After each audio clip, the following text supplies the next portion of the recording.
നമസ്കാരം.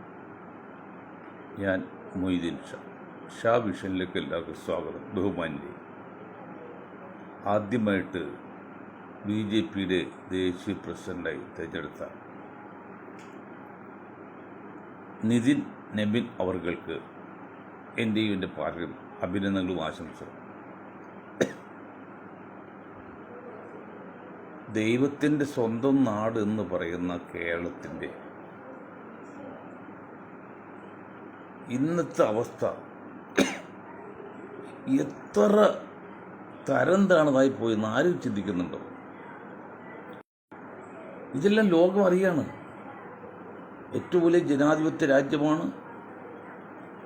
ബാലറ്റ് പേപ്പറിൽ കൂടി ആദ്യമായിട്ട് കമ്മ്യൂണിസ്റ്റ് പാർട്ടി അധികാരത്തിൽ കേരളമാണ്. കേരളത്തിൽ വേറെ സ്ഥലത്ത് പറയുന്നുണ്ടെങ്കിൽ അങ്ങനെയൊക്കെ ലോകപ്രസിദ്ധമായ സംസ്ഥാനമാണ് കേരളം, ഇന്ത്യയൊക്കെ. അത് ലോകം അറിയുന്നുണ്ട്. ഇതെന്താ നമ്മൾ മനസ്സിലാക്കേണ്ടത്? കമ്മ്യൂണിസ്റ്റ് പാർട്ടി ഇത്ര കണ്ട് അധംപതിച്ചു പോയാൽ നിങ്ങൾ ചിന്തിക്കുന്നുണ്ടോ? കുറച്ച് മാസങ്ങളായി, പ്രത്യേകിച്ച് ഇപ്പോൾ അടുത്ത കാലത്ത് വെള്ളാപ്പള്ളി നടേശനെ കൊണ്ട് കമ്മ്യൂണിസ്റ്റ് പാർട്ടി ചെയ്യിക്കുന്നത്, ഇപ്പം അതിൻ്റെ കൂടെ നായർ സമുദായത്തിൻ്റെ NSSനെ കൂടി ചേർന്നിട്ട് എന്താണ്, നായർ മുതൽ നസ്രാണി വരെയുള്ള ഐക്യത്തിന് വേണ്ടി ശ്രമിക്കുന്നു എന്ന് പറഞ്ഞാൽ സത്യത്തിൻ്റെയും നീതിയുടെയും വേദിയിൽ നിന്ന്, അല്ലെങ്കിൽ ഇതിൽ നിന്ന് തിരിഞ്ഞുപോയില്ലേ? വംശഹത്യക്ക് തുല്യമല്ലേ ഇത്? ഒരു സമുദായത്തെ മാറ്റി ബാക്കി എല്ലാവരും ഒന്നാകുക എന്ന് പറഞ്ഞാൽ ഇതിനൊക്കെ നല്ല മുല്ലപ്പെരിയാർ പൊട്ടി കേരളം ഇല്ലാതെയാകുന്നായിരുന്നു. മുല്ലപ്പെരിയാർ ഇങ്ങ് തകർന്നു പോയിട്ടുണ്ട്. കേരളം ഇല്ലാതെ അതോട് തീർന്നതിനെല്ലാം. ഇത് എത്ര മോശമാണ്. ഇപ്പോൾ വിദേശങ്ങളിൽ നിന്ന് ഓരോ പത്രസ്ഥാപനങ്ങളിൽ നിന്നെല്ലാം റിപ്പോർട്ട് എനിക്കും എൻ്റേതായ രീതിയിൽ കിട്ടുന്നുണ്ട്. ദൈവത്തിൻ്റെ സ്വന്തം നാട്, ഏറ്റവും വലിയ ജനാധിപത്യ രാജ്യം, ബാലറ്റ് പേപ്പറിൽ ആദ്യമായിട്ട് കമ്മ്യൂണിസ്റ്റ് പാർട്ടി അധികാരത്തിൽ കയറിയ സംസ്ഥാനം, ഇതൊക്കെ പറയുന്ന കൊച്ചു കേരളത്തിൽ ഒരു സമുദായത്തെ മാറ്റി നിർത്തിക്കൊണ്ട് ബാക്കി എല്ലാവരും ഒന്നാക്കിയിട്ട് ബുദ്ധിയുള്ളവരും ചിന്തകരും രാഷ്ട്രീയക്കാരും നേതാക്കളും വിദ്യാസമ്പന്നരും ഒരുമിച്ച് കൈകോർക്കുന്നു എന്ന് പറഞ്ഞാൽ അതിന് രാജ്യം ഭരിക്കുന്ന കക്ഷിയുടെ നേതാക്കളും മന്ത്രിമാരും സപ്പോർട്ട് എന്ന് പറഞ്ഞാൽ ഇതിനേക്കാൾ ഭയാനവും ഭീവത്സവുമായ ഒരു പ്രവൃത്തി ലോകത്ത് ഇതിനു മുമ്പ് ഉണ്ടായിട്ടുണ്ടോ? ഇതിനും ഉണ്ടാകാൻ സാധ്യതയുണ്ടോ? നിങ്ങളൊന്ന് ആലോചിച്ച് ഗൗരവം ആലോചിച്ച് നോക്കി. ഇവിടെ മുസ്ലിം ലീഗ് വാസ്തവത്തിൽ ഇതിലെല്ലാം കാരണം ഇപ്പം വീണ്ടും കേരളത്തിൽ LDF വരാൻ പോണ്.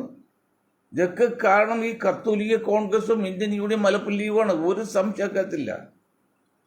കത്തോലിക്ക കോൺഗ്രസ് പറഞ്ഞു, നിങ്ങൾ കത്തോലിക്ക കോൺഗ്രസ് മാറ്, നിങ്ങൾ നശിപ്പിച്ചു കളയും ഇന്ത്യയെ. സംഘപരിവാറിന് അതൊരു വടിയാണ് നിങ്ങളുടെ അത് കത്തോലിക്ക കോൺഗ്രസ്. ഇന്നലെ ഒരാൾ വന്നല്ലോ കേരളത്തിൽ, രാഹുൽ ജി എന്ന് പറഞ്ഞു, ഒരു പാൻറ്റും ടീഷർട്ടും ഇട്ട്.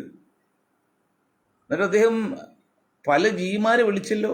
ഇടോ കോൺഗ്രസ്സുകാരെ, നിങ്ങൾക്ക് എന്തെങ്കിലും അഭിമാനവും ആത്മാഭിമാനവും യുക്തി ഉണ്ടെങ്കിൽ 40% വരുന്ന മുസ്ലിങ്ങളുടെ കേരളത്തിൽ നിങ്ങൾ വിളിച്ചില്ല. 12 വിളിച്ച് 13 അല്ലേ അസഞ്ചി വന്നത്? ഇവിടെ വോട്ട് ബാങ്ക് എടുക്കുന്ന എവിടെയാണ് കേരളത്തിൽ? ഇന്ത്യയിൽ പോലും, ഇന്ത്യയിൽ 20% ഉണ്ടെങ്കിൽ മതില്ലേ? വോട്ട് ബാങ്ക് എടുക്കുന്ന ഈ കാക്കന്മാർ വോട്ടാണ് UDFന്, കോൺഗ്രസിന്. ഇതിനെ നിങ്ങൾ ജിമാരെ വിളിച്ചപ്പോൾ 13 അല്ലേ അസഞ്ചിയെ വിളിച്ചത്? 12 ജിയുടെ കഴിഞ്ഞതിന് ശേഷം വാസു രണ്ടാമത്തെങ്കിലും വിളിക്കുന്നില്ലേ ഒരു മുസ്ലിം നാമധാരിയെ? ഏതെങ്കിലും തെണ്ടിയുടെ നാമധാരി മതിയായിരുന്നു. കാരണം അവൻ്റെ കഴിവൊക്കെയല്ല ആ പേരിൽ 40% മുസ്ലിങ്ങൾ വോട്ടർമാർ അത് സമാധാനം കൊണ്ട് ആശ്വസിച്ച് തന്നെ. ഇതാണ് 13 അസഞ്ചി വിളിച്ച് അവസാനം. എന്നിട്ട് വോട്ട് ചെയ്യുന്ന പറയുന്നുണ്ട്. ഞാൻ മുസ്ലിം ലീഗോട് അന്നും ഇന്നും പറയുന്നു, വളരെ ശക്തമായിട്ട് സ്നേഹിച്ചും പറഞ്ഞ്, മണ്ടന്മാരെ നിങ്ങളെ പേര് മാറ്റി ജാതിപ്പേര് തിരിഞ്ഞു നോക്കിയില്ല. ഇപ്പം വീണ്ടും അധികാരം LDFന്റെ കയ്യിലേക്ക് പോവുകയും ഈ മുസ്ലിം ലീഗും ഇന്ത്യൻ നാഷണൽ കോൺഗ്രസ് തകർന്നിടുകയും അടുത്ത 2030 നടക്കുന്ന കേരള ഗവൺമെന്റിൽ BJP ഒറ്റയ്ക്ക് അധികാരത്തിൽ വരാൻ പോവുകയാണ്. അപ്പോൾ തങ്ങന്മാർക്കും താടി വെച്ച കാക്കാമാർക്കും പർദ്ദ ഇട്ട സ്ത്രീകൾക്കൊക്കെ ശരിക്കും കൊള്ളും അത്. എത്ര പതിയിട്ട് സ്ത്രീകളുടെ ദേശീയ നേതാക്കളായിട്ട്, എത്ര താടി വെച്ച മൊയിലിയാക്കന്മാരുണ്ട് സമുദായത്തിൽ. നിങ്ങൾക്ക് എല്ലാം ഈ മണ്ടന്മാരോട് പറയാൻ പാടില്ലായിരുന്നോ?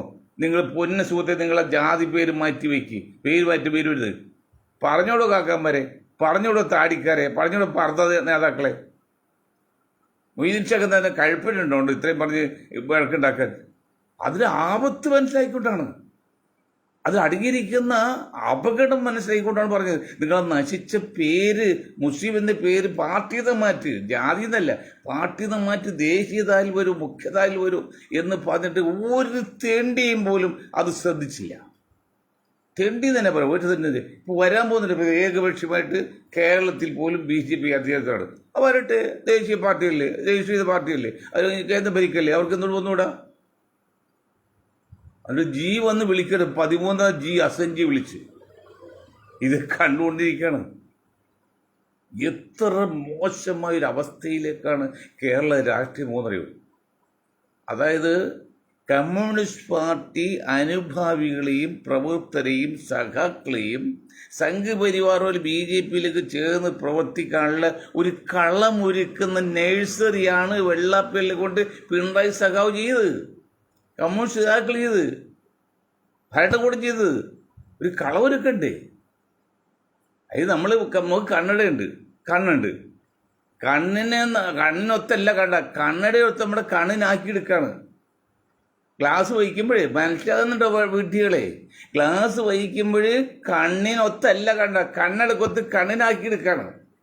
ബുദ്ധിയുടെ മനസ്സിലാക്കുക. അതുപോലെ നേഴ്സറി ഒരുക്കിയാണ് വെള്ളാപ്പള്ളിയെ കൊണ്ട് ഇങ്ങനെ ഒരു സാഹചര്യം ഉണ്ടാക്കിയത്. ഇപ്പം ഇനി സംഘപരിവാരമായിട്ട് യോജിക്കുന്നല്ലോ, BJP ആയിട്ട് സഖ്യം ഉണ്ടാക്കുന്ന യാതൊരു മോശവും ഇല്ല എന്ന് അണികളെ കൊണ്ട് വിശ്വസിപ്പിച്ച് അവർ മാനസികമായി തയ്യാറായി. മനസ്സിലാകുന്നുണ്ടോ? തങ്ങൾ കുഞ്ഞാക്കൾക്ക് മനസ്സിലാക്കുന്നുണ്ടോ? എടോ, 20% വോട്ട് ഏതാണ്ട് BJPക്ക് ഉണ്ട് കേരളത്തിൽ, 10-33% വോട്ട് കമ്മ്യൂണിസ്റ്റ് പാർട്ടിക്കുണ്ട്. അത് നിസ്സാര വോട്ട് പുറത്തേക്ക് പോകുള്ളൂ BJP സഖ്യം വന്നാലും. അങ്ങനെ അവർ ആക്കിയെടുത്ത് ആ നേഴ്സറി, കൃഷി ഇറക്കാൻ പറ്റിയ നേഴ്സറി എന്ന് പറയില്ലേ, ആ സാഹചര്യം ഒപ്പിച്ചെടുത്ത് ഇപ്പം സംഘപരിവാട്ടി സഖ്യം ഉണ്ടാക്കുന്ന ഒരു കമ്മ്യൂണിസ്റ്റുകാർക്ക് കിട്ടില്ല. മുസ്ലിമായ കമ്മ്യൂണിസ്റ്റ് പോലും തയ്യാറാണ്. അവർ കേട്ട് ജലീലൊക്കെ പറഞ്ഞത്. ഒരു ജലീൽ സാഹിബ് ഉണ്ടല്ലോ, ജലീൽ സാഹിബിൻ്റെയൊക്കെ മനസ്സിലിരിക്കുന്ന എത്ര വൃത്തികെട്ട എൻ്റെ വളരെ സുഹൃത്താണ്. ഞാൻ 50 തവണ അയാളെ കുറിച്ച്, അയാൾക്ക് മുസ്ലിമാണ് വാസ്തവത്തിൽ. ഇത്രയും നീചമായ ഒരു പ്രവൃത്തി കമ്മ്യൂണിസ്റ്റ് പാർട്ടി ചെയ്തിട്ട് അതിന് സപ്പോർട്ട് ചെയ്യുന്ന ഈ KT ജലീലും മറ്റ് ജലീൽ ബല്ലൂരൊക്കെ ഉണ്ടല്ലോ. എന്തിനാണോ നിങ്ങൾ മുസ്ലിം നാമധാരി നിൽക്കുന്നത്? എന്താണ് കമ്മ്യൂണിസ്റ്റ് പാർട്ടിയും സംഘപരിവാറും കേരളത്തിൽ ചെയ്തുകൊണ്ടിരിക്കുന്നത്? വല്ല ഗ്രാഹ്യമുണ്ടോ? അതേ സമയത്ത് സഭയ്ക്ക് രാഷ്ട്രീയത്തിലിറങ്ങാം, SNDPക്ക് രാഷ്ട്രീയത്തിലിറങ്ങാം, NS രാഷ്ട്രീയത്തിലിറങ്ങാം. ഇവിടെ രാഷ്ട്രീയം ഉണ്ടായില്ലേ? NDP NS അല്ലേ, SRP SNDP അല്ലേ, അവർ മന്ത്രിമാരുണ്ടായില്ലേ? അതെന്താ കുഴപ്പം? മുസ്ലിം ലീഗ് എന്ന് പറയുന്നത് സമുദായത്തെ രാഷ്ട്രീയ പാർട്ടി രൂപീകരിച്ചിട്ടാണ് രംഗത്ത് വന്ന് വോട്ട് വീണത്. ഇത് രാഷ്ട്രീയ പാർട്ടിയിലെ സാംസ്കാരിക വിങ്ങാണ് രാഷ്ട്രീയത്തിൽ കളിക്കുന്നത്. പിണറായി അധികാരത്തിൽ കയറ്റാൻ വേണ്ടി അതിന് എത്ര ആഴത്തിലുള്ള ഗൂഢാലോചനയെന്നറിയാവോ? അതൊക്കെ കാരണം ഞാൻ പറഞ്ഞാൽ തെറ്റിപ്പോവും. ഈ കത്തോലിക്ക കോൺഗ്രസും ഈ ഇന്ത്യൻ യൂണിയൻ മലപ്പുറം ലീഗുമാണ്. മലപ്പുറം ലീഗ് കഴിഞ്ഞ 80 വർഷം മുസ്ലിം ലീഗിൻ്റെ പേരുപയോഗിച്ച് സമുദായത്തെയും പറ്റിച്ച് നാടിനെയും പറ്റിച്ച് ഈ കുറേ താടിക്കാക്കന്മാരും തൊപ്പിക്കാരും ഈ സമുദായത്തെ നശിപ്പിച്ചു കളഞ്ഞ മാത്രമല്ല ഇപ്പം സംഘപരിവാറിൻ്റെ കയ്യിലേക്ക് അധികാരം കൂടെ ഏൽപ്പിക്കുകയാണ്. നിങ്ങൾ എവിടെ പോകണം ചെയ്തിട്ട്? ഒറ്റ വഴിയുള്ളൂ, BJP സഖ്യം ഉണ്ടാക്കുക. തങ്കന്മാർക്കും കുഞ്ഞാക്കും പിന്നെ പ്രശ്നമില്ല. ഇപ്പം തന്നെ മാനസികമായിട്ട് BJP സഖ്യം ഉണ്ടാക്കാൻ ലീഗ് തീരുമാനിച്ചു കഴിഞ്ഞു, മുസ്ലിം നേതാക്കൾ തീരുമാനിച്ചു കഴിഞ്ഞു. അവിടെയും പറ്റുന്നത് കുറേ പാവപ്പെട്ട മുസ്ലിം സമുദായങ്ങൾ അവർക്കാണ്. ബാക്കിയവർക്കെന്ത്? അവർക്കൊരു അപേക്ഷയായിട്ട് ഓഫീസ് കയറി ചെന്നാൽ അവിടെ മാറ്റി വയ്ക്കും. കുഞ്ഞാക്ക ടീമിൽ BJP സഖ്യം വന്നാൽ അവർക്കെന്ത്? പക്ഷെ അവർ വിളിച്ച് ഒരാളോ കാര്യം നടത്തി കൊടുക്കും. കണ്ടില്ലേ? ഞാൻ രാഹുൽ ഗാന്ധി ജി വന്ന് രാഹുൽ ഗാന്ധി വന്ന് 12 ജി വെച്ച് 13ാം ജിയാണ്. ഇവിടെ നിങ്ങൾ പിന്നെ രമേശ് വിളിച്ചല്ലോ. രമേശിക്ക് എത്ര വോട്ടുണ്ട് ഇന്ത്യയിൽ, കേരളത്തിൽ? സതീശൻജി വിളിച്ചല്ലോ, എത്ര വോട്ടുണ്ട്? 100 വോട്ട് വന്ന് ചെയ്യുമ്പോൾ 1 വോട്ടാണ് സതീശൻജിയുടെ UDF കിട്ടുന്നത്. 100 വോട്ട് ഒരു വോട്ടാണ് അടൂർ പ്രകാശ് വോട്ട് ചെയ്യുന്നത്. 100 വോട്ട് ചെയ്യുമ്പോൾ ഒരു വോട്ടാണ് കൊടിക്കുന്നിൽ കിട്ടുന്നത്. 100 വോട്ട് ചെയ്യുമ്പോൾ 5 വോട്ടാണ് സണ്ണി ജോസഫിന് കിട്ടുന്നത്. അതിൽ എത്ര പിരിവുകളുണ്ട്? ഒരു സണ്ണി വിളിച്ചു പോട്ടെ, 4-5 സണ്ണി വിളിച്ചു. അവസരം 13ാമത്തെ ആളായിട്ട് അസൻജി എന്ന് പറഞ്ഞാൽ അവിടെ തീർന്നു. അസനൊക്കെ മണ്ടനാണ്, അസനൊക്കെ സംശയമില്ല, കഴിവില്ലാത്തവനെ പോയി. അല്ലെങ്കിൽ ഇത്രയും കാലം ഭരിച്ചപ്പോൾ അയാൾക്ക് ഒരു ഒരു ഒരു ഗ്രൂപ്പ് ഉണ്ടാക്കാൻ പാടില്ലല്ലോ. അത് തന്നെയുടെ കഴിവും വേണം. ഈ ആനയുടെ കൂടെ വോട്ട് ചെയ്യുമ്പോൾ പോയി വോട്ട് ചെയ്ത് കൈ പോക്കി കാണിക്കുന്ന അസനൊക്കെ എന്ത് കഴിവുണ്ട് ഇന്ത്യൻ്റെ പൊളിറ്റിക്സ്. കഴിവുണ്ടായിരുന്നെങ്കിൽ ഉമ്മൻചാണ്ടിയെ പോലെ ആനയെ പോലെ കരുണാകരനെ നിങ്ങൾക്ക് എന്തുകൊണ്ട് ഗ്രൂപ്പ് ഉണ്ടാക്കാൻ പറ്റിയില്ല? അതിലേക്ക് വലിയൊരാളായിരുന്നല്ലോ പിന്നെ നിലമ്പൂര് ആര്യാട് ഷൗക്കത്ത്, രാജാതിരാജൻ. വേറൊരു ഗ്രൂപ്പ് ഉണ്ടല്ലോ, TH മുസ്തഫ സാഹിബ്, മന്നാടി മന്നൻ. നിങ്ങൾക്കൊന്നും ഒരു ഗ്രൂപ്പ് ഉണ്ടാക്കാൻ പറ്റില്ല. മുസ്തഫ ഗ്രൂപ്പ് ഉണ്ടാക്കാൻ പറ്റുമോ? ആര്യ ഉണ്ടാക്കാൻ പറ്റുമോ? അസഞ്ചി ഉണ്ടാക്കി പറ്റുമോ? മുസ്ലിങ്ങളുടെ വോട്ട് കിട്ടി രാജ്യം ഭരിച്ച് കുട്ടിച്ചോറാക്കിയിട്ട് അവസരം 13ാമത്തെ ജിയാണ് അസഞ്ചി വിളിച്ചത്. അതിൽ ഒരു നാണക്കേടുമില്ല ഇവിടെ. കോൺഗ്രസ് നേതാക്കൾക്കോ അല്ലെങ്കിൽ നായർ നേതാക്കൾക്കോ ക്രിസ്ത്യൻ നേതാക്കൾക്കോ പിള്ളേ നേതാക്കോ ഇല്ല. പുലയ നേതാവ് മറ്റേ കൊടിക്കുന്നില്ല എത്ര ശതമാനമുണ്ട്? ആകെ 10% ഉള്ളൂ. 8% ദളിതും 1.5% ആദിവാസികളും. ആ 10% കൊടിക്കുന്നിൽ 40% കെടുപ്പെട്ട് കേരളത്തിൽ. അത് കാണുന്നില്ല. കടു ചോദിച്ച് കാണും, നാളിക ചോദിച്ച് കാണുന്നില്ല. ഇപ്പം ഫലം അറിയാം. അടുത്ത പ്രാവശ്യം LDF അധികാരത്തിൽ വരും. ഞങ്ങൾ വാക്ക് കൊടുത്ത് UDF വരും എന്നൊക്കെ. പക്ഷെ ലക്ഷപ്പേശ കാണുന്നത്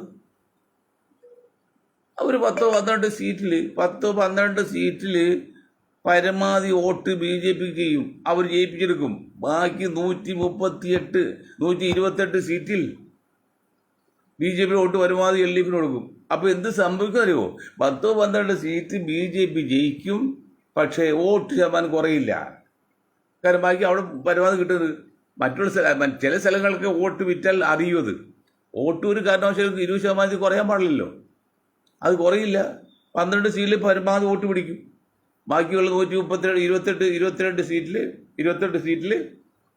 കമ്മ്യൂണിസ്റ്റ് പാർട്ടി വരും. അപ്പോൾ 10-70-80 സീറ്റ് കിട്ടും. CPM ഭരിക്കുക ചെയ്യും. വെറുതെ അല്ല, വെറുതെ പട്ട് വെള്ളത്തിൽ ചാടില്ല, വെറുതെ അല്ല. വെള്ളാപ്പള്ളിയും ഇപ്പോൾ ഈ നായരും കൂടി കൂടിയേക്കണത്. അവർക്കൊക്കെ 10-12 മന്ത്രിമാർ കിട്ടുമോ? 10% മുന്നോക്ക സംവരണം കൊടുക്കാൻ മോഡിജി പറഞ്ഞതിൻ്റെ പിറ്റേന്ന് തന്നെ ഈ LDF ഗവൺമെൻറ് അസംബ്ലി പാസ്സാക്കി. ആകെ എത്ര ശതമാനമുണ്ട്? 9% ഉള്ളൂ നായർ വിഭാഗം. ഇവിടെ സവർണ്ണ നായർ വിഭാഗമാണ്, ബാക്കി നമ്പൂർ എന്നല്ലേ. അത് 10% കിട്ടി, അവർക്ക് 9% റിസർവേഷനായി. അതുകൂടാതെ ബാക്കിയുള്ള 50-ൽ നിന്ന് കിട്ടും 10-40%. അപ്പോൾ ഏതാണ്ട് 100 വേണ്ടെങ്കിൽ പകുതി അവർക്ക് കിട്ടുന്നുണ്ട് മൊത്തം. എന്നിട്ട് അവർക്ക് പരാതിയാണ് കിട്ടുന്നില്ല എന്ന്. വെള്ളാപ്പള്ളി കൊണ്ട് പറയിപ്പിക്കുകയാണ്. അപ്പോൾ വെള്ളാപ്പള്ളിയുടെ പാർട്ടി വെറും പൂജ്യമാണ്. 10% മുന്നോക്ക സംവരണം പാസ്സാക്കി പിണറായി വിജയൻ ഒരു ചോദ്യവും ഇല്ലാതെ. അത് ജാതി സെൻസസ് നടത്തുകയാണെന്ന് പറഞ്ഞിട്ട് അതിനെക്കുറിച്ച് ഈ കമ്മ്യൂണിസ്റ്റ് പാർട്ടി അനങ്ങിയില്ല. ഇത്രയും ഭീകരമായ അല്ലെങ്കിൽ ഇത്രയും ഹിന്ദുത്വം കാർഡ് കളിക്കുന്ന പാർട്ടി ഇന്ത്യയിലുണ്ട് പറയും, കമ്മ്യൂണിസ്റ്റ് പാർട്ടിയുള്ളത്. വെറുതെ ഹിന്ദുത്വമല്ല, സവർണ ഹിന്ദുത്വം കാണിക്കുന്നതല്ലാതെ ഒരു പാർട്ടി വേറെ ഉണ്ടോ? എത്ര ഉണ്ടോ? 25%, 28% ഒക്കെ ഉണ്ടെങ്കിൽ 23% ഈഴ വിഭാഗത്തിൽ എത്ര പേരുണ്ട് മന്ത്രിസഭയിൽ? ജോലി സ്ഥലത്ത് എത്രയുണ്ട്? നേതാക്കൾ എത്ര പേരുണ്ട്? ഒരൊറ്റ നേതാവ് ഈഴവിന് വളർന്നു തോന്നുന്നുണ്ടോ? അത് മറ്റുള്ള 9% എല്ലാം അധികാരം കൈകെടുക്കില്ലേ? ഇതൊക്കെ മനസ്സിലാകുന്നുണ്ടോ വിധി കോമരങ്ങളെ? എന്തിനാ ഇന്നങ്ങൾ ഈ നിമിഷം മരിച്ച മതി തോന്നാണ്. ഇത്രയും അനീതിയും വൃത്തികേട് നടക്കുമ്പോൾ മനുഷ്യത്വമില്ലായ്മ ഞങ്ങളൊക്കെ ഉണ്ടോ? സത്യം പറഞ്ഞ് അകന്നു പോവുകയാണ്. ഇത് കളവ് പറഞ്ഞ് അടക്കാണ്. അത് ഒരു മടിയില്ല. കാരണം സഭയ്ക്ക് വേണമെങ്കിൽ രാഷ്ട്രീയത്തിൽ വരാം, ഒരു കുഴപ്പം. രാഷ്ട്രീയ പാർട്ടി ഉണ്ടാക്കിയിട്ട് അവർക്ക് മത്സരിക്കാം. ഇപ്പോൾ കേരള കോൺഗ്രസ് പോലെ അല്ലെങ്കിൽ NSS ചെയ്യാം, SNDP ചെയ്യാം. ഇതൊന്നുമില്ല. മത്സരിക്കാനൊന്നുമില്ല, പാർട്ടി ഉണ്ടാക്കുന്നില്ല. ഞങ്ങളെല്ലാം മൊത്തം ഒന്നായി. ഏത് 3-1 കൂടുതൽ വരുന്ന മുസ്ലിം സമുദായത്തെ മാറ്റി ബാക്കി 3-2 വിഭാഗങ്ങളെ ക്രിസ്ത്യൻ ഹിന്ദുക്കൾ യോജിപ്പിച്ച് പോകാൻ തീരുമാനമെടുത്തപ്പോൾ അതിനേക്കാളും നീചവും നിഷ്ഠൂരവും നിഷ്കരുണവുമായ ഒരു പ്രവൃത്തി ലോകത്ത് ഇതിലുണ്ടായിട്ടോ ഉണ്ടാവുമോ? ഒന്ന് ആലോചിക്കുന്ന ആഴത്തിൽ ബുദ്ധിയുള്ള ജീവികളെ, മനുഷ്യജീവിയാണല്ലോ, മനുഷ്യജീവി എന്നാണല്ലോ പറഞ്ഞത്, ബുദ്ധിയുണ്ടല്ലോ. ബുദ്ധിയുള്ള ജീവികളെ നിങ്ങൾ ആലോചിച്ച് ജാതി മതമൊക്കെ മാറ്റി വയ്ക്കുക. ആലോചിച്ച് വയ്ക്കുക. മൂന്നിൽ കൂടുതൽ വരുന്ന ഒരു വിഭാഗത്തെ മാറ്റി എടുത്തുകൊണ്ട് ബാക്കി 2 ഭാഗങ്ങൾ വിവാദം യോജിച്ച് ഭരണത്തിൽ പോകാനും ഇവരെ തകർക്കാനും ഒതുക്കാനും ശ്രമിക്കുന്ന ഒരു ആശയം, ആദർശം, അതിനേക്കാൾ നീചമായി പ്രവൃത്തി വേറെ ഉണ്ടോ? കേരളത്തിലെ ഇന്ത്യയിൽ അതുപോലെ സംഭവം നടന്നത് വേറെ എവിടെ? BJP പോലും പറയുന്നില്ല, സംഘപരിവാർ പോലും പറയുന്നില്ല. കമ്മ്യൂണിസ്റ്റ് പാർട്ടി വെള്ളാപ്പള്ളി കൂടി പറയിപ്പിക്കുന്നു, പിന്നെ NSS നേതാവിനെ കൂടി പേര് പോലും മറന്നത് പറയിപ്പിക്കുന്നത് ഇത്രയും നീചമായ പ്രവൃത്തിയാണ്. അതിന് കണ്ട് സഖാക്കളെയും കമ്മ്യൂണിസ്റ്റ് അനുഭാവികളെയും പാകപ്പെടുത്തിയെടുത്ത് ഇനി നാളെ നിങ്ങൾ BJP വോട്ട് ചെയ്തെന്ന് പറഞ്ഞാൽ യാതൊരു ഇഷ്ടക്കുറവില്ല. പണ്ടേയില്ലായിരുന്നു. 10 വർഷം മുമ്പേ വെള്ളാപ്പള്ളിയെക്കുറിച്ചൊക്കെ ഈ പിണറായി പറഞ്ഞെന്താണ്, എത്ര മോശമാണ്, തൊഗാഡിയെന്ന് പറഞ്ഞ കേരള തൊഗാഡിയ. എന്നിട്ട് ദേശീയോദ്ഗ്രഥത്തിൻ്റെ ആളെയും വെച്ച് ഇത്രയും മോശമായൊരു ചിന്താഗതി വെച്ച് അത് പിന്നെ സജി ചെറിയാൻ്റെ ഒക്കെ ഭാഷ എത്ര ആഴത്തിലുള്ളതാണ്. ഈ ഒരു വിഭാഗത്തെ ഭൂമിയിൽ ഇല്ലാതാക്കാനുള്ളവരെയാണ്. പണ്ട് ആ ഒരു സിനിമാ നടൻ പറയല്ലേ, പ്രകാശ് രാജ്, ഇവിടെ ഒരു പിന്നെ മതമായ വംശഹത്യ അയാൾക്ക് പറയുമ്പോൾ ആർക്കും മനസ്സിലായില്ല. ഇതിലേക്ക് പുറകിൽ നടക്കാവുന്നതാണ്. വംശഹത്യ തന്നെയാണ്, തകർത്തുകളെയാണ് ഉദ്ദേശിക്കുന്നത്. എന്തിനാ ഹിറ്റ്ലർ കുറ്റപ്പെടുന്നത്? നമ്മുടെ കൊച്ചു കേരളത്തിൽ, ദൈവത്തിൻ്റെ സ്വന്തം നാട്ടിൽ, കമ്മ്യൂണിസ്റ്റ് ഭരിക്കുന്ന രാജ്യത്ത് ഇതിനേക്കാൾ വലിയൊരു അനീതി നടക്കാനുണ്ടോ? ഞാനിപ്പോഴും പറയുന്നത് ഇതിന് കാരണം ഈ കത്തോലിക്ക കോൺഗ്രസും ഇന്ത്യൻ യൂണിയൻ മലപ്പുറം ലീഗുമാണ്. ആ മലപ്പുറം ലീഗൊന്നും പേര് മാറ്റിയതെങ്കിൽ ഇത്രയൊന്നും താഴ്ത്തപ്പെട്ടില്ല. അത് കത്തോലിക്ക കോൺഗ്രസ് മാറി ഒരു ദേശീയ പാർട്ടി ആരെങ്കിലും ഏൽപ്പിച്ചതിൽ കോൺഗ്രസിനെ ചൂലായിരുന്നു. പണ്ട് പഞ്ചായത്തിൽ 10 വോട്ടിൽ മുസ്ലിങ്ങളെ തിരിഞ്ഞ് വോട്ട് കിട്ടിയപ്പോഴുള്ള അത് ആഘോഷിക്കാൻ രാഹുൽ ഗാന്ധി പറന്നു വരുന്നു. ജിമാരുടെ പേര് പറയുന്നു 13 ജിയിൽ അസൻജി. ഞാനെല്ലാം കണ്ടുകൊണ്ടിരിക്കുകയാണ്, കണ്ടുകൊണ്ടിരിക്കുകയാണ്, വെറുതെ പറയുന്നതല്ല.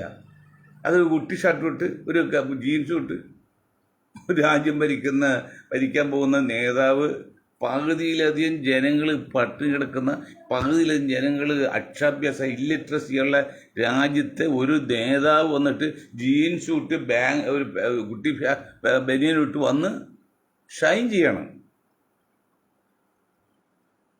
ഇത്രയും നീചമായൊരു സന്ദർഭം, ഇത്രയും മോശമായ അവസ്ഥ കേരളത്തിൽ ഉണ്ടായതിനു ശേഷം ഉണ്ടായിട്ടില്ല. കേരളത്തിൽ അത്ര മോശമായി ചിന്തയിൽ ഒരു വിഭാഗത്തെ കംപ്ലീറ്റ് അവോയ്ഡ് കൊണ്ട് അത് നേതൃത്വം രാജ്യം ഭരിക്കുന്ന കക്ഷി കൊടുക്കുന്നു.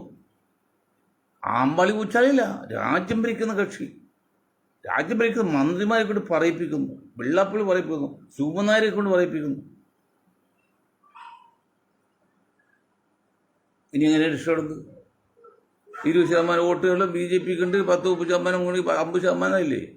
അതിൽ ഇങ്ങനെ ചോദിച്ചാൽ 3% കൂടെ, അപ്പോൾ 10-47% കിട്ടില്ലേ? 10-40% കൂട്ടിയാൽ പിന്നെ ഭരിക്കാമല്ലോ, ജയിക്കാമല്ലോ. ഇത്ര ബന്ധം വേണമല്ലോ, 71 സീറ്റ് കിട്ടിയാൽ പോരെ. അതായത് LDF 70 സീറ്റ് കിട്ടിയാൽ ധാരാളം മതി, അവർ ബാക്കി കൂടില്ല. UDF 75 കിട്ടിയാലും പ്രയാസമാക്കാനും കാലുമാറാൻ സാധ്യതയുണ്ടാവും, കോൺഗ്രസ് അല്ലേ കക്ഷികൾ. അത്ര മോശമായത് ഞങ്ങൾക്ക് സംബന്ധിച്ച് ചിന്തിക്കുന്ന ഞങ്ങളിപ്പോഴൊക്കെ മനസ്സ് പതറാണ്. മരിക്കുന്ന പേടിയുണ്ടെന്നല്ല, നമ്മുടെ ഈ രാജ്യം മാതൃസ്നേഹമുള്ള രാജ്യം, ജനകീയ സ്നേഹമുള്ള മനസാക്ഷിക്കുള്ള ആത്മാഭിമാന അന്തസ്സുള്ള നമ്മുടെ സമൂഹം ഇത്രയും മതം പതിച്ചു പോയില്ലോ എന്ന കാര്യത്തിൽ മനസ്സൊരുക്കാണ്. അല്ലാതെ മരിക്കൽ പേടിയൊന്നുമില്ല, ഇന്നലെ നാളെ പോവും, അതൊന്നും ഇവിടെ വിഷയമല്ല. കേരളത്തിൽ സ്വന്തം നാട്, ആരെങ്കിലും ഇതിൽ കാണിക്കുന്ന അനാസ്ഥയെക്കുറിച്ച് ഒരു കമ്മ്യൂണിസ്റ്റുകാരൻ വേണ്ടോ? വേണ്ട, പറയേണ്ട കാക്കാമാർ കമ്മ്യൂണിസ്റ്റ് ഉണ്ടല്ലോ. KT ജലീലൊക്കെ, ഡോക്ടർ KT ജലീലൊക്കെ, ജലീൽ ജലീൽ പുല്ലൂര് സംഘപരിവാർ സപ്പോർട്ടിന് കൊള്ളൂരി നടക്കാണ്. അതിന് ഇൻഡയറക്റ്റായിട്ട് സപ്പോർട്ട് ചെയ്യാൻ അല്ലെങ്കിൽ സാഹചര്യം ഒരുക്കാൻ മുസ്ലിം ലീഗും കോൺഗ്രസും കത്തോലിക്ക കോൺഗ്രസും. എടോ, ഇതൊക്കെ ആരെങ്കിലും ഇത് പറയണ്ടേ? ജനങ്ങൾ അറിയണ്ടേ എത്രയാണ് നമ്മുടെ കേരളത്തിലെ പോക്കെന്ന്, എങ്ങനെയാണ് പോക്കെന്ന്? ഇത്രയും നീചമായ ഒരു പ്രവൃത്തി ഉണ്ടായിട്ടുണ്ടോ കേരളത്തിലുണ്ടായിട്ടുണ്ടോ? ഈ പർദ്ദധാരിയൊക്കെ ഒരു കുഴപ്പമില്ല, നല്ല കാര്യമാണ്. സ്ത്രീ ശരീരം മറന്നു പോകുന്നത് അതുകൂടെ ഒരു ഏഴ്ചയിട്ടാണ് ഈ മുഖത്തുള്ള കാരണത്തിലടിക്കാണ്. മുഖത്തൊരു ഒരു വെച്ചു ഓട്ടി കണ്ണു മാത്രം കാണിച്ചെടുക്കുന്നത്. മനുഷ്യനെ കൊച്ചാക്കുന്നതിൽ പരിധിയില്ലേ? മുസ്ലിം എന്ന് പറയുമ്പോൾ അങ്ങോട്ട് ചൂളിപ്പോവാണ് ഈ രൂപം കണ്ടാൽ. നിങ്ങൾ പർദ്ദ കിട്ടോ? ആ പർദ്ദയിൽ ആരും കുറ്റം പറഞ്ഞിട്ടുണ്ടോ? പിന്നെ ഒരു മുഖം മറിച്ച് പോകുന്ന എന്ത് പരിഷ്കാരം അത്? ഏത് ഇസ്ലാം? അങ്ങനെ ഇസ്ലാം വേണ്ടെന്നേ. അങ്ങനെ പരിഷ്കാരം ഇസ്ലാം വേണമെങ്കിൽ അത് വേണ്ട. മറ്റുള്ളവർ പറയിപ്പിക്കാനായിട്ട് എന്നിട്ട് കണ്ടു മാത്രം കാണിച്ച് തപ്പി റോഡ് നടക്കുന്നത്. ഒരു പർദ്ദ ആയിക്കോട്ടെ, ഞാൻ കുറ്റം പർദ്ദ ആയിക്കോട്ടെ, കുഴപ്പമില്ല. കാരണം ഇപ്പോഴത്തെ സ്വർണ്ണത്തെ വിലയൊക്കെ വെച്ച് നോക്കുമ്പോൾ പർദ്ദകൾ ഇറങ്ങിക്കഴിഞ്ഞാൽ സ്ത്രീകൾ പിന്നെ ഒന്നും അറിയില്ല. ഓക്കെ, നല്ല കാര്യം. ശരീരം മറിഞ്ഞു പോകട്ടെ, നല്ലതാണ്. കാരണം യൂറോപ്യൻസ് പറയുന്നത് പർദ്ദ ധരിക്കുന്ന സ്ത്രീകൾക്കാണ് സൗന്ദര്യവും ആയുസ്സും ആരോഗ്യം കൂടുതൽ. ഈ നഗ്നമായി നടക്കുന്ന സ്ത്രീകളെക്കാൾ ആയുസ്സും ആരോഗ്യം കൂടുതൽ പർദ്ദ ധരിക്കുന്ന സ്ത്രീകളാണ് അമേരിക്കൻ ഡോക്ടറേറ്റ് പറഞ്ഞിട്ടുണ്ട്, അമേരിക്കൻ സയൻറ്റിസ്റ്റുകൾ. അത് തെറ്റൊന്നും ഞാൻ കുറ്റം പറഞ്ഞില്ല. പക്ഷെ മുഖത്തൊരു സാധനം വെച്ച് മറക്കുന്നില്ലേ? അതാണ് സഹിക്കാൻ പറ്റാത്തത്. ഏറ്റവും ലോകത്ത് മാതൃകയാകേണ്ട ഒരു മതമാണ് ഇസ്ലാം മതം. ഇസ്ലാം അനുയായികളെ മുസ്ലിങ്ങൾ അവരാണ് ഈ ഗോഷ്ഠി കാണിക്കുന്നത്. എന്നാലും വലിയവർ പറഞ്ഞില്ല, എന്താണ് അനുയായിച്ചാൽ എന്തെങ്കിലും പൊളിച്ചാണത്? എന്താ ഇത്രയും താഴ്ന്ന കൾച്ചറാണോ ഈ വിഭാഗത്തിനുള്ളത്? ചോദിക്കുകയാണ്. എത്ര ഉന്നത നിലവാരം പുലർത്തും മതമാണ് ഇസ്ലാം. നിങ്ങൾ ഒരു കാര്യം മനസ്സിലാക്കണം, ഈ മോഡേൺ ഏജാണ് ഇന്നെങ്കിൽ പണ്ട് ഡാർക്ക് ഏജാണ്. ആധുനിക യുഗം മോഡേൺ ഏജ്, മറ്റേ അന്ധകാര യുഗം ഡാർക്ക് ഏജ്. അവിടെ ഒരു കാര്യമുണ്ട്. ആ ഡാർക്ക് ഏജ് 1500 വർഷത്തിൽ പരം സമയത്ത് പെൺകുഞ്ഞ് ജനിച്ചു കഴിഞ്ഞാലാണ് ജീവനോടെ കുഴിച്ചിടുന്നത്. ഇത് പെൺകുഞ്ഞ് ജനിക്കാൻ അവസരം കൊടുക്കുന്നില്ല, ഭ്രൂണഹത്യ അടുത്താണ്. അപ്പോൾ ആരുടെ മോഡേൺ ഏജ്? 1500 വർഷം മുമ്പുള്ളതാണോ ഇപ്പോഴത്തെയാണോ? അവർ തന്നെയാണ്. അവർ ജനിച്ചതിന് ശേഷം പെൺകുഞ്ഞ് കുഴിച്ചിടുള്ളൂ. ഇത് ജനിക്കാൻ അവസരം കൊടുക്കുന്നില്ല. ഇതാണ് ലേറ്റസ്റ്റ്. അതും സംസ്കാരമാണ്, ഇതും സംസ്കാരമാണ്. 10 വോട്ട് കിട്ടി. ഇന്നിപ്പോൾ ഏഷ്യാനെറ്റിലെ സിനോജ് ജോയ്സ്, പുള്ളിൻ്റെ വളരെ സുഹൃത്ത്, ഞങ്ങൾ ഇതിൻ്റെ അഭിമുഖം നടത്തിയിട്ടില്ല. അദ്ദേഹം പറഞ്ഞത്, നിങ്ങൾ രാജ്യത്തെ മറന്നുപോകല്ലേ? 10 വോട്ടിന് വേണ്ടി അല്ലെങ്കിൽ ഭരണം നിലനിർത്താൻ വേണ്ടി ജനങ്ങൾ ഇത് കഴിഞ്ഞാലും രാജ്യം നിലനിൽക്കണം, ജനങ്ങൾ നിലനിൽക്കണം. ഇത്രയും തീവെട്ടിക്കൊള്ള ഒരു കുഞ്ഞ്, ഹിന്ദുവിൽപ്പെട്ട ക്രിസ്ത്യാനിയിൽപ്പെട്ട ഒരു കുഞ്ഞ് പറയുന്നുണ്ടോ നിങ്ങൾ ഇങ്ങനെ തീരുമാനം തെറ്റാണ്? ഒരാൾ പറയുന്നുണ്ടോ? ആദ്യമായിട്ട് ഇപ്പോൾ ഏഷ്യാനെറ്റിലെ ഒരാൾ പറഞ്ഞത്. വേറെ ഏതെങ്കിലും ഹിന്ദു നേതാക്കൾ പറഞ്ഞോ? ഇത് ക്രിസ്ത്യൻ നേതാക്കൾ പറഞ്ഞിട്ടുണ്ടോ? എന്നപ്പോൾ ഒരു അച്ഛൻ പറഞ്ഞറിയോ, LDF ആണ് ഏറ്റവും കൂടുതൽ മുസ്ലിങ്ങൾ, ന്യൂനപക്ഷങ്ങളുടെ മുസ്ലിങ്ങൾക്ക് വളർച്ച കൊടുത്ത് സപ്പോർട്ട് ചെയ്ത ആളുകൾ. കണ്ടല്ലേ എത്ര എഴുതുന്നു? ഇതിനൊക്കെ കാരണം ഈ കത്തോലിക്ക കോൺഗ്രസും ഇന്ത്യൻ നാഷണൽ കത്തോലിക്ക കോൺഗ്രസും ഇന്ത്യൻ യൂണിയൻ മലപ്പുറം ലീഗാണെന്ന കാര്യത്തിൽ യാതൊരു സംശയമില്ല. ഇതിനെ തല്ലിക്കൊന്നാൽ എനിക്ക് കുഴപ്പമില്ല. ആ മുസ്ലിം എന്ന പേര് മാറ്റി ദേശീയതാൽ മുന്നോട്ട് പോയി ഇത്രയും കുഴപ്പമുണ്ടാവോ? ഇപ്പോഴും മനസ്സിലാകുന്നുണ്ട്. ഇത്രയും വന്നിട്ടോ ഇത്തവണയെങ്കിലും മുസ്ലിം ലീഗിന് ഭരണം, UDF ഭരണം കിട്ടിയില്ല എന്തായിരുന്നു അവസ്ഥ? എന്തായിരിക്കും മുസ്ലിം ലീഗിൻ്റെയൊക്കെ അവസ്ഥ? ഷാജി ഒരു വശത്തുകൂടി എല്ലാം ഇങ്ങനെ ആയിപ്പോലും നിലനിൽക്കുന്നത്. ഇത്രയും സംഭവം മാറിയിട്ടും ഈ കോൺഗ്രസ്, ഈ ലീഗുകാർക്ക് നേതാക്കൾക്ക് മനസ്സിലാകുന്നില്ല. അതിൽ കോൺഗ്രസ് നേതാക്കൾക്ക് മനസ്സിലാകില്ല. ഇവിടെ 541 സീറ്റുള്ള ഇന്ത്യൻ പാർലമെന്റിലേക്ക് പ്രധാനമന്ത്രിയാകാൻ ആഗ്രഹിക്കുന്ന പ്രതിപക്ഷ നേതാവായിട്ടുള്ള രാഹുൽ ഗാന്ധിക്കും പ്രിയങ്ക ഗാന്ധിക്കും മത്സരിച്ച് ജയിക്കാൻ ഈ മുസ്ലിം ലീഗിൻ്റെ കാലിൻ്റെ അടിയിൽ വന്ന് വയനാട് ജയിച്ചു പോയി എന്ന് പറയുമ്പോൾ എത്രയും വലിയ നാണക്കേടും വേറെ ഉണ്ടോ? ബാക്കി 542 സീറ്റിലും അൺഫിറ്റാണ് രേഖാമൻ തെളിയിച്ചില്ലേ? അത് കോൺഗ്രസ്സുകാർക്ക് മനസ്സിലായോ? ഇപ്പോൾ ഇദ്ദേഹത്തെ മാറ്റാൻ വേണ്ടി പുതിയൊരു ക്രിസ്ത്യാനി കൊണ്ടുവന്ന് വച്ചേക്കലോ, ആരുണ്ടറിയും? അപ്പോൾ അവൻ നല്ല മനുഷ്യനാണ്, അതുകൊണ്ട് കാര്യമുണ്ടോ? ഇപ്പം മുസ്ലിങ്ങൾ തന്നെ പല അഭിപ്രായമായിട്ട് പോകും. അവർ ഏകമായിട്ടൊക്കെ മാറാൻ പോവാണ്.